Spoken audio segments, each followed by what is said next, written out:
Okay. Hello. Hello. How are you today? I'm fine, thank you. And you? How are you today? Please. Tired? Little tired? A little tired from yesterday, but that's okay. Why? But What is doing the yesterday? a wedding. We had to go to a wedding. Huh? So there's a wedding. Riding. Yeah. Oh. So I think it's a cousin, or I don't know. There's too much family members. But yeah, we went to like a cousin's wedding. So yeah, always tired after weddings. Drink a lot.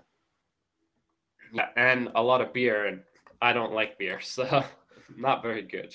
But You don't like beer. You like which liquor? Vietnam alcohol. liquor? Huh? Just any alcohol, like rum, whiskey, any high liquor is what I like. It's just better for people. I don't feel sick from it as much, but anyways. Okay, so I found an article about Canada's fires, and you will have to worry about this because you'll be living in that area. We talked about this a little bit before, but here's a CBC research on make wildfires smoother, make them better, how to get out of the towns, right? Quicker. So I need to zoom in. Here we go. So let's start here. Comments on Charlie Kessler.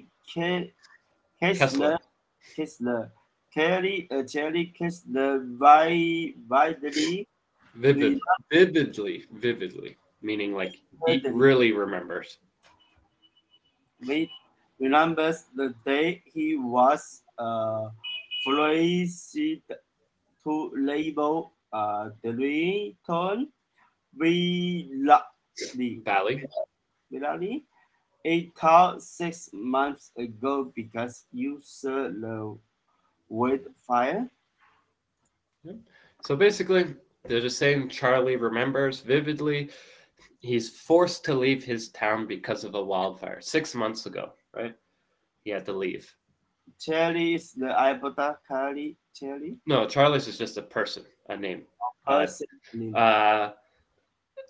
Drayton Valley, I forget where this is. I think that's British Columbia, but it's Alberta or British Columbia. I forget. Anyways, next one. On the evening of May 4, the town was put under an evacuation order. Kessler and his wife packed up their belongings. Like what do you own? Like your clothes, your jewelry, whatever that you can bring. Put it into their motorhome. That's an RV. Motorhome RV, and tried to make their way out of town. Yeah. So on May 4th, him and his wife threw everything into their motorhome and started driving away from the fire. It was really difficult because there was so much difficult, Kessler said. Yep. So it's just like there's so much traffic, it was difficult to drive away from the town because there's maybe hundreds or thousands of people trying to go away. What should have been about 25-meter drive out of town to Navy Hamlet. Nearby Hamlet. Hamlet is a small village, like 100 people. 100 people? Hamlet. Indeed, up the taking close to 4 hours, arriving at the 30:30 a.m. Yeah, so it's supposed to be 25 minutes, but with so much traffic, it took 4 hours. Not good. Not good. It was scary not knowing what was going to happen. He said. Yeah, and remember, like, there's a forest fire coming, so they're like, is the fire going to get to us? Like, we don't know what's going to happen. This is terrifying. Kelesla was one of the tens of thousands of Canadians who had to flee their communities this past spring and summer in the worst wildfire season the country has seen in a century. Yeah, last year was, or I guess this year, was the worst wildfire in Canada's history, or at least within the last 100 years. It was really bad, really bad. Really bad. Now, researchers are working on the ways. Nope. Okay. As of the November. Yeah. November 2, according to the Canadian Interagency Forest Fire Sanctuary, more than 18 million hectares has been burned 6 times more than the 10 years average. Yeah.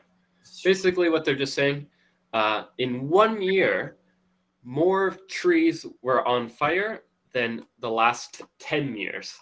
So this was huge. It was 10 times bigger than the last year, right? So huge, not good. Now, research are working on the way to make the evacuation process smoother. So they're basically just saying we're doing some research to how do we make this easier for people? Like it shouldn't take 4 hours to get away from your house. With the fire, we should try to be better. Human behavior. Yeah, human behavior. Stay one civil and environmentally engineering assistant professor at the University of the Alberta in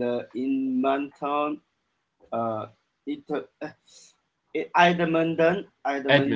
Edmonton is the cooperating with to all the resource to try improve the education evacuation, like running away, evacuation process for the residents.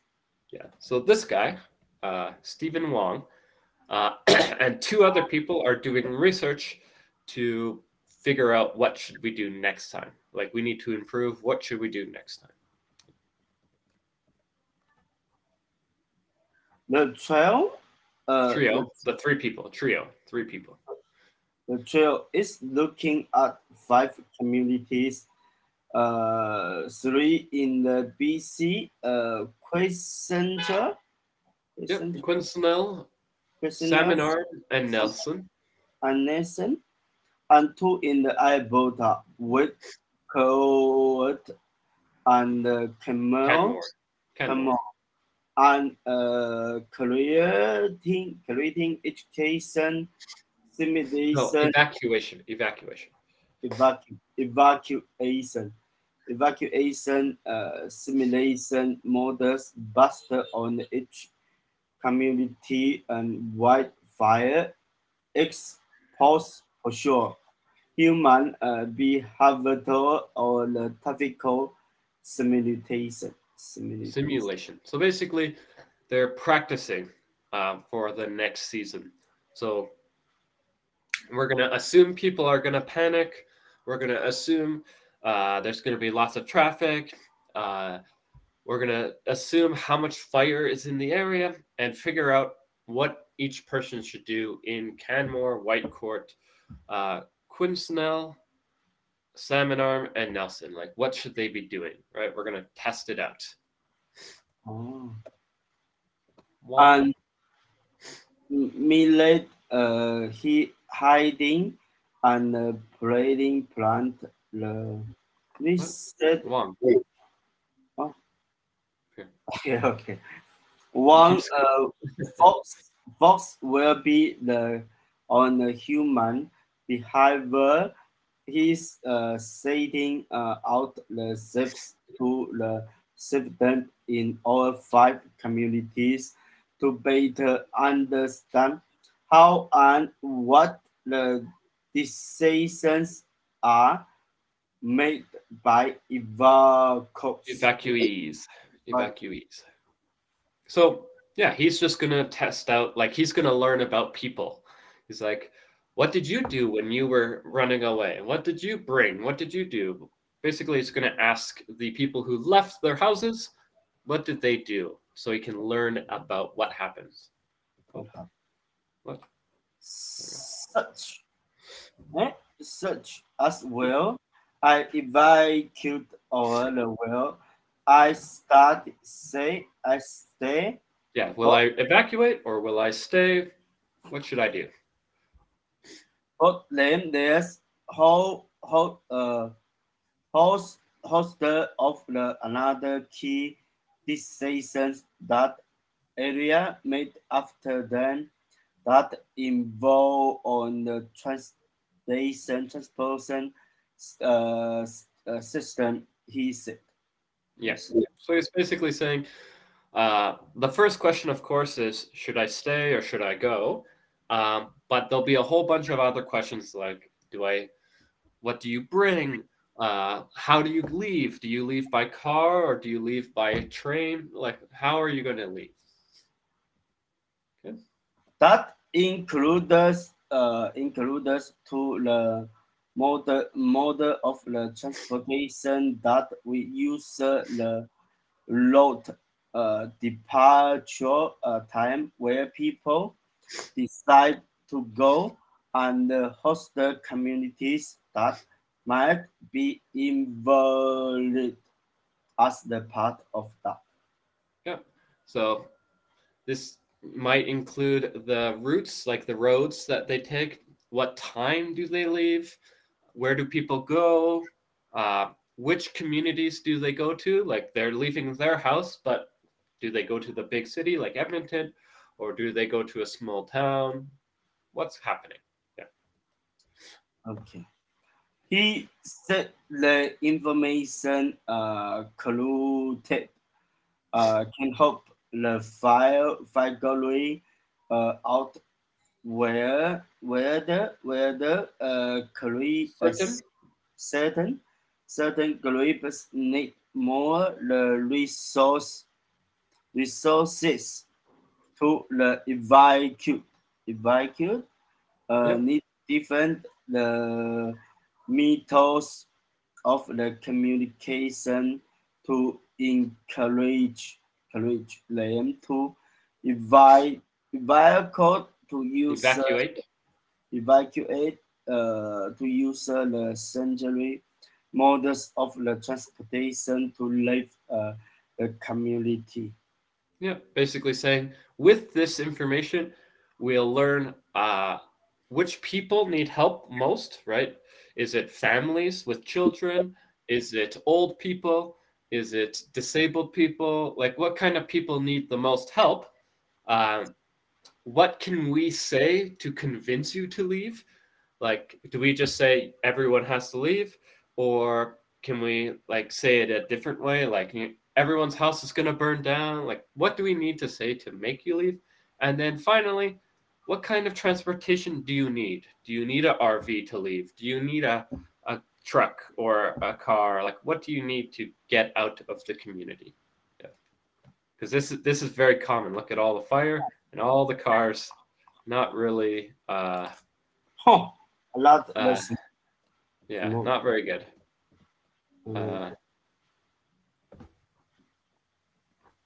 Fire vulnerabilities. What is the vulnerabilities? This is very good. That is the CBC news. I love the list. Maybe morning we can do the read. I read the news and I read and you talk about me, and I think that is very good. Yeah, no problem. It's a good one. Yeah, we can do it. Fire vulnerability would be like which areas or which things can fire damage the most.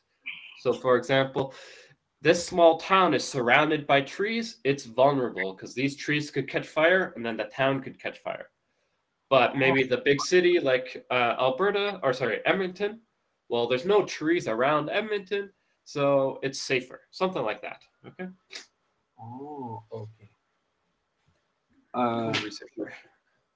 Okay, 1 minute. Corey said, John Benbury, who studies well done fire at the University of Alberta, is focusing on the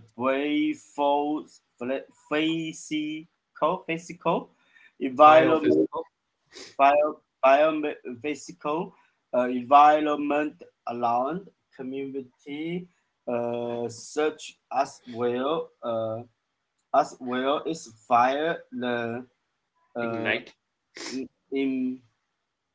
Ignite and where it may spell. So basically, where will the fire start? Ignite means start fire. And where will it spread? Where will it go? So that's her job. Her job is to find, where is it likely that fires start? Maybe in this forest, or maybe over here in the grasslands or whatever. Where do you think it will start? And where do you think it will go? So if it catches fire here, where will it go? Will it go to the city or will it go to the other place? Well, let's find out. This the student, very old. No, not student. She says co-researcher. She's a researcher. Yeah. Anyways, she's a professor at a school. Okay. That the information is the team overlaid onto maps showing the road network. So basically, she's gonna make 2 maps, the road map and the fire map, and be like, okay, we put them on top of each other. Where are the fires and which roads can we use? Oh, these roads should be safe. These roads will be dangerous with fire. So picking the roads for travel. If you have a community, for example, with really lime-type roads outline, one of the toast is cup road happens to be the key powerful way for a fire to move into the community. Then you can imagine a scenario where you've got fire moving into town. It's going to block on the roads out. It's basically going to the sun create bottleneck. This is exactly what happened to my hometown. The fire came to my hometown, blocking roads. So there's only one road to leave. And so all the cars have to go to that one road. And then there's so much traffic, it bottlenecks. So it's all stuck trying to get out one road. Very dangerous. So that's why they're trying to figure out, okay, can we make sure that there's enough roads for each area to get out? Okay. The date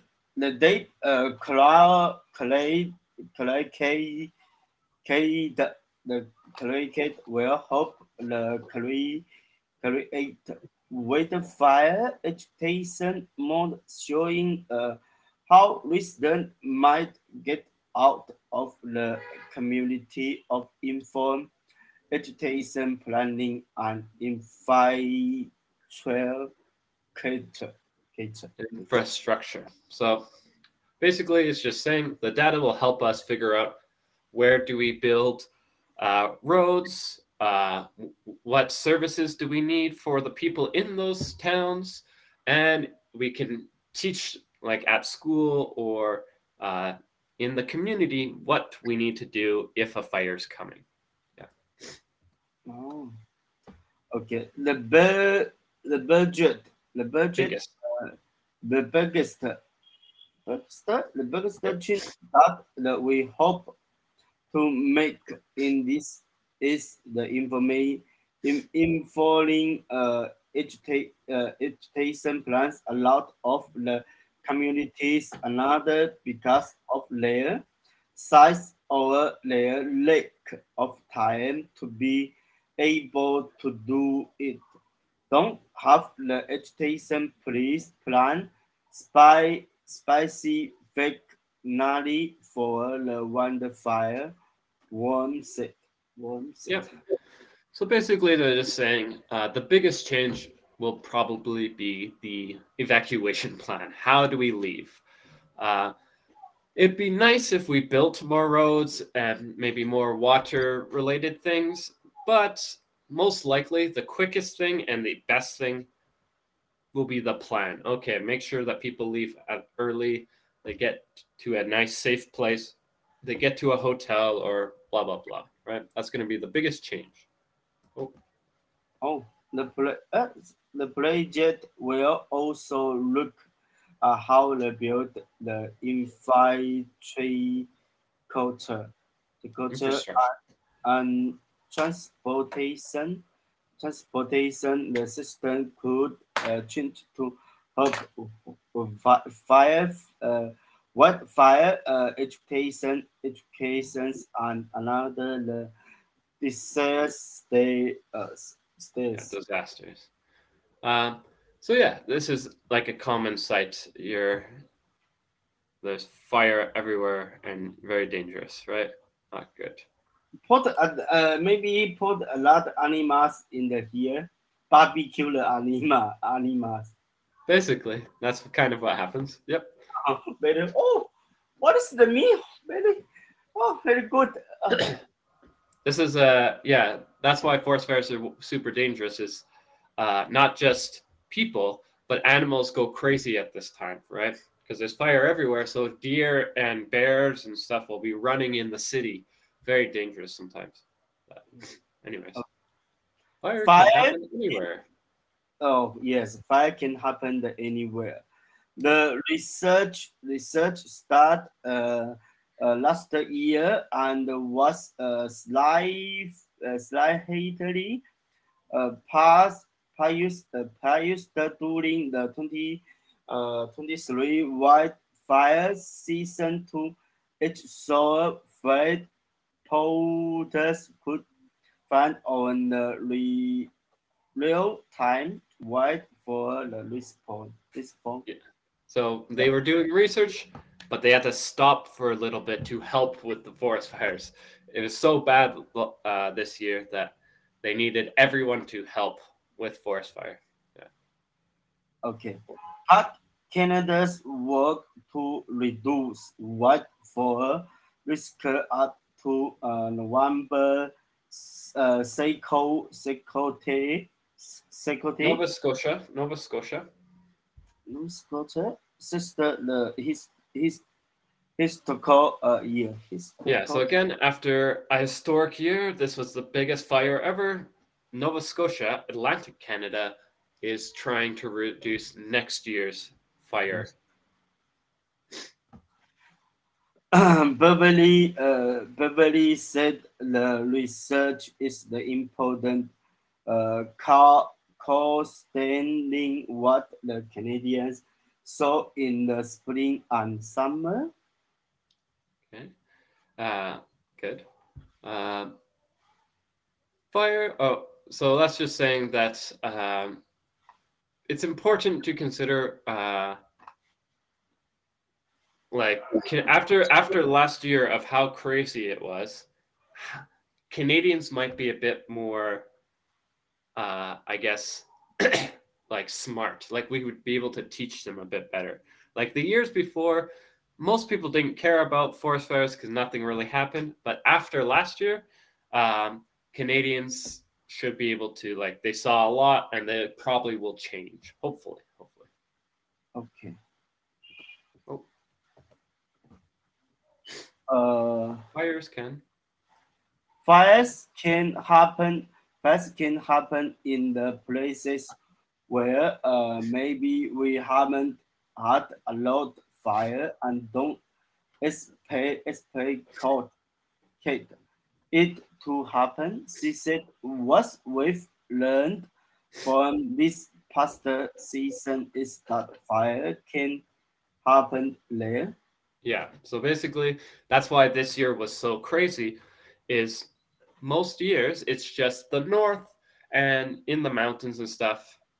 Most people don't care about it because that's where it always happens. But this year, it was near Toronto, near Edmonton, near Vancouver, near Montreal. Like it was near all the big cities. And so this year, people was quite crazy. Yeah. Oh. It less fell and were living in the uncertain climate station. It's possible that any section of the country could experience dry, and we saw in that in the 2023. And when that happens and fail can burn. Yeah, basically drought meaning no water. So if anywhere in Canada could stop getting water for a period of time, and if there's no water, all fuel meaning wood, gas, sticks, grass, any plants could easily burn. So that's what we saw, right? There was fire everywhere because everything caught on fire. Yeah. Oh, no water, just in the raining. Like no rain for like 2 months, basically. Okay, the budget is paced to be completed by early 2025. Yeah, so next year it's not going to finish, but 2025, like January, February, March, somewhere around there, it should be finished, hopefully. And good. That's the end. Good.